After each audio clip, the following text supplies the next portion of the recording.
people chanting, lock him up, lock him up. How lovely, right? How lovely. I have a little story for you on that about what Donald Trump personally told me about Hillary. This is a very sad day for America, and it was also very sad driving through Washington, D.C. and seeing the filth and the decay and all of the broken buildings and walls and the graffiti. This is not the place that I left. It's a very sad thing to see it. When you look at what's happening, this is a persecution of a political opponent. This was never supposed to happen in America. This is the persecution of the person that's leading by very, very substantial numbers in the Republican primary and leading Biden by a lot. So if you can't beat him, you persecute him or you prosecute him. We can't let this happen in America. Thank you very much. Do you want these trials to happen before the 2024 election? All right, as you heard Donald Trump say, we are in a bad position right now as a country. He has pled not guilty as expected. And listen, I'll tell you, this is something that really shouldn't be happening. But in the environment we are now living in, of course it does, because there is so much, if you would, hatred. I use that word deliberately because there is hatred for this man.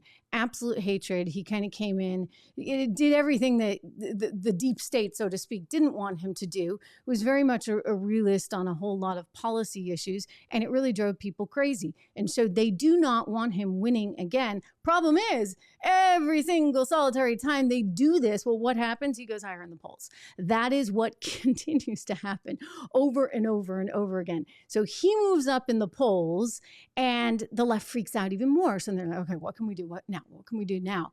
In the meantime, you get that whole other thing going on, which if you ask me, I mean, that's a scandal. You're talking about possibly the U.S. being for sale in a banana republic style fashion. That is not good. But speaking of banana republic, what do you think this whole tit for tat thing is? You know, that side does one thing, the other side does the other thing, one side does one thing. I mean, it's getting sort of nauseating. You're getting whiplash. And in terms of the news cycle, it's like one after another, both sides constantly attacking each other. I would say this in terms of the indictment, and I mentioned this yesterday, I'm going to play a clip for you of Hillary Clinton back in August of 2020, when she was making the point that no matter what happened, you know what, Joe Biden could not concede. What kind of talk was that? That was before the election. So just hear this, and then we'll discuss it on the other side. Here we go. Hillary Clinton talking with her former PR person, Jennifer Palmieri. I believe this was on Jennifer's podcast back in August of 2020, just a couple months before the election. You know, Joe Biden should not concede under any circumstances, because I think this is going to drag out, and eventually I do believe he will win if we don't give an inch. We don't give an inch. So what exactly was that really about? I'll tell you. Hillary Clinton was ahead of her time. Hillary Clinton was out there saying, oh, the Russians stole the election. The Russians stole the election. I'm sorry. I mean, with the help, Donald Trump and the Russians, how many times do we have to hear that, right? Well, anyway, I will say this.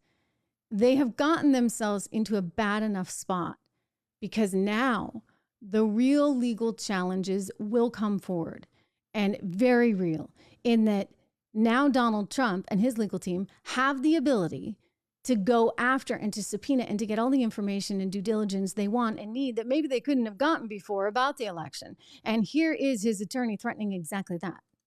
We now have the ability in this case to issue our own subpoenas, and we will relitigate every single issue in the 2020 election in the context of this litigation. All right. So you're going to relitigate it. So, well, gee, this will be fun, right? But this is what they have to do. This is what they have to do, because this is the world in which we now live. I think any way you slice it, we still run this risk, this danger of being a lot more like Venezuela or Paraguay or Argentina than the United States of America. This is not supposed to be, let's be honest, right? Not supposed to be who we are. This is very, very bad news for the country. Hey everyone, Trish Regan here. If you enjoyed that clip, please do me the favor of subscribing to the channel. Just hit that little subscribe button right over there. Did I do that right? Not quite, but you know where it is. Subscribe to the channel, hit the bell so that you get the alerts, and I'll see you back on the show.